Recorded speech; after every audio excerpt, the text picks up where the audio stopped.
In the course of learning these lessons, because of the way I have to communicate to you verbally and visually, I have to give you a lot of things that go into your mind, because ultimately it's your mind that makes the body work. I cannot train your body. That's your job.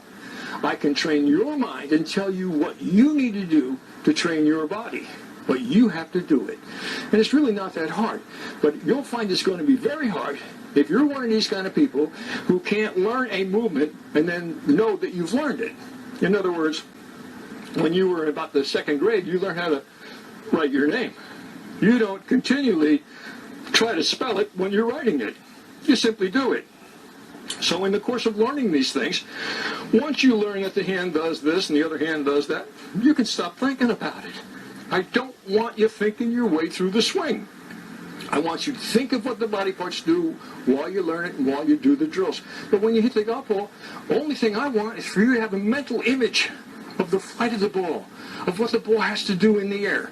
And then you're going to let your subconscious mind, which does not work on words, it works on pictures. You put a picture in your mind of what you want that golf ball to do.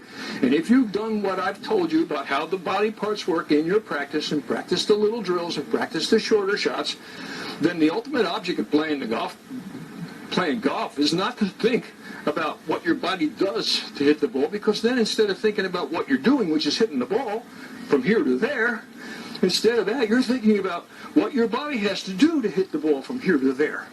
And that's crazy. You can't think like that. When you're playing the game, you can only think of what you want the ball to do. Very much like you know how to drive your car. If you're going down the freeway at 70 miles an hour and you want to get off at the next exit, you don't think, okay, I got to put the signal on, I got to step on the brake, I got to turn the wheel. Okay, well, am I going too fast? You can't think like that. You just have to let your subconscious mind, which has been trained how to drive your car, drive your car. So the ultimate object in the game of golf is to turn this over to your subconscious mind. And you'll never do that if you really don't learn how to get a shot picture in your mind. You must have a picture in your mind of exactly what you want the golf ball to do. Any curvature, you're going to program that into your picture. You're going to actually, Jack Nicklaus put it really well. He called it going to the movies. He would go to the movies in his mind on every single golf shot. For Jack Nicklaus, shots were almost always the same. A nice high shot that fell off a little bit to the right. He called it his bread and butter shot. You're probably going to be able to come up with a bread and butter shot that lets you, but every once in a while you're going to hit some different kind of a shot.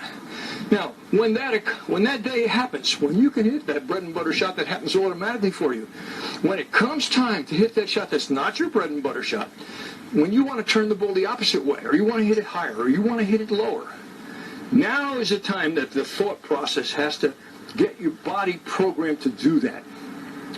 You have to actually make a feeling in your mind of what you're going to do that's like